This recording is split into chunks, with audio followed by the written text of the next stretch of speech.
Okay, so let's continue on our discussion with finding the rule for a sequence. However, this time we're going to focus on geometric sequences. Now let's remember, a geometric sequence is different in the fact that each term is separated by a common ratio. So, I think it's very easy to observe through inspection here that if I multiply by 3, I will end up with the next term in my sequence. 1 times 3 is 3, 3 times 3 is 9, 9 times 3 is 27, and so forth and so on. So I'm thinking that this is a geometric sequence. I'm going to go over here and circle that. Now again, if it was not geometric or arithmetic, then we would just say neither and we would move on. We'd have to come up with another technique to help us find the rule. How do I calculate my R value? It's always the second term divided by the first, in this case 3 divided by 1, which is 3. Or I could say 9 divided by 3, that would also give me 3. Or 27 divided by 9, that would also give me 3. So I end up with my common ratio of 3. Now a geometric sequence formula is different from arithmetic.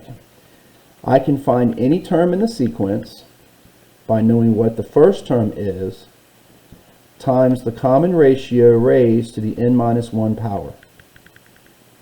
Okay?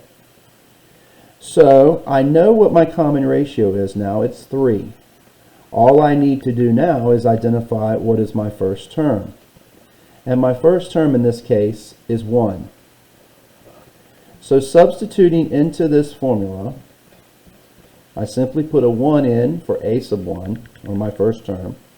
My common ratio is 3 raised to the 3 minus 1 power, or 3 to the n minus 1 power would be the formula that I would use to predict any term in this sequence. So let's say, for example, that I wanted to know the fifth term in this sequence. Okay? So the fifth term in this sequence, a sub 5, n has now become 5.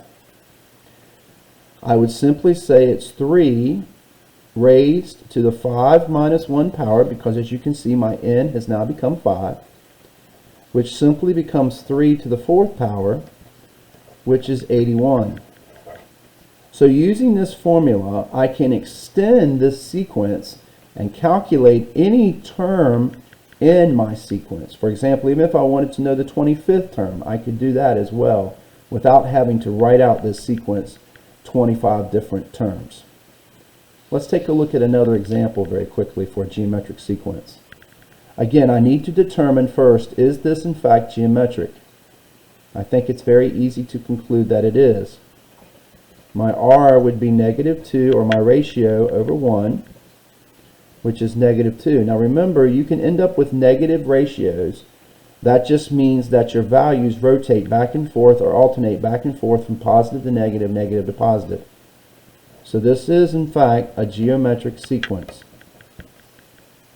Now I need to fill in key pieces, key terms for my formula. Again, my formula for a geometric sequence is the first term times r raised to the n minus 1 power. My first term again is 1, but this time my common ratio is -2 raised to the n minus 1 power. So as you can see, there's my formula that I would use to find any term in the sequence. If I wanted to check this very quickly, I could do so by simply saying 1 times -2 to the 1 minus 1.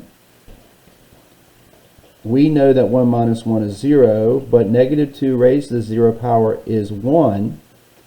So my answer is in fact 1.